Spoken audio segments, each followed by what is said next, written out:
3 years after a near-fatal car crash, a White Station High School hurdler recently signed to run track for Christian Brothers University. Clayton Collier has his inspiring story. Tylan Williams was just a freshman when he was airlifted to the hospital with a terrifying head injury. But through relentless effort, he returned for his senior season, earned an athletic scholarship, and showed there is no obstacle he can't overcome. Now, the thing about hurdles, there is a huge jump in the height of the hurdles when you transition from middle to high school.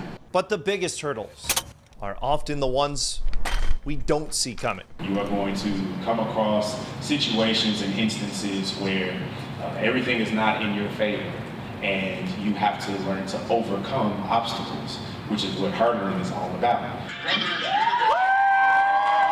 Before Tylan reached his signing day, committing to Christian Brothers University, he faced an obstacle almost too high to clear.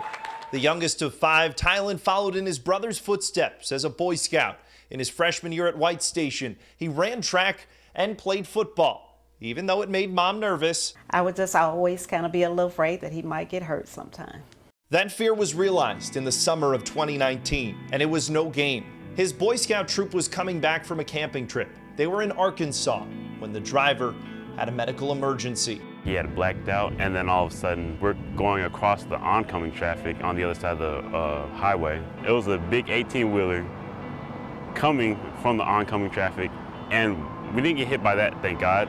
But as we crashed into the trees on the side of the road, and then we stopped and slammed into this one big tree. Miraculously, everyone survived the crash, but a piece of the car pierced Tylan's skull and lodged 3 inches into his brain. I actually went into shock, and I was just blessed that, we're Boy Scouts, and I had great friends that were able to take care of me until the helicopter came. He was airlifted to Regional 1, where his parents waited. Yeah, it was very traumatic.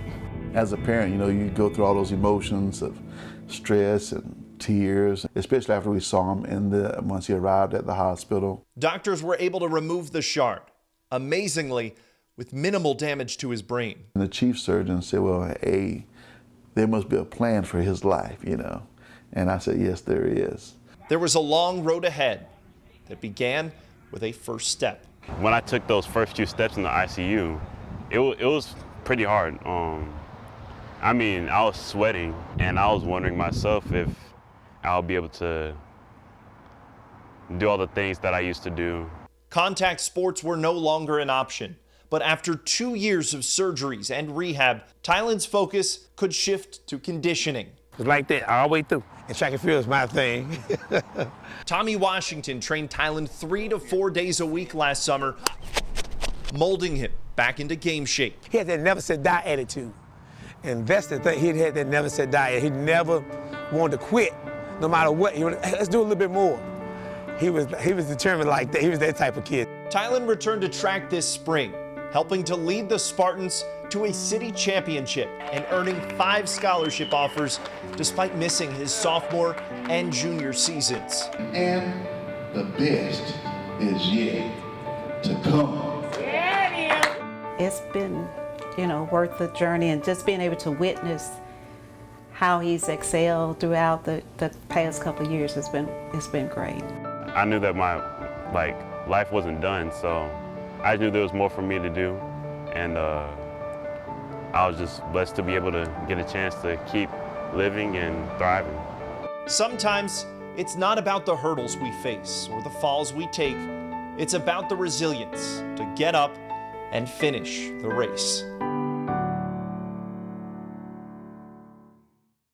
Tylan graduated from White Station with a 4.24 GPA and is in the final stages of becoming an Eagle Scout. He never gave up on that race either. Richard. Wow, great story. Thank you so much, Clayton. Well, Sunday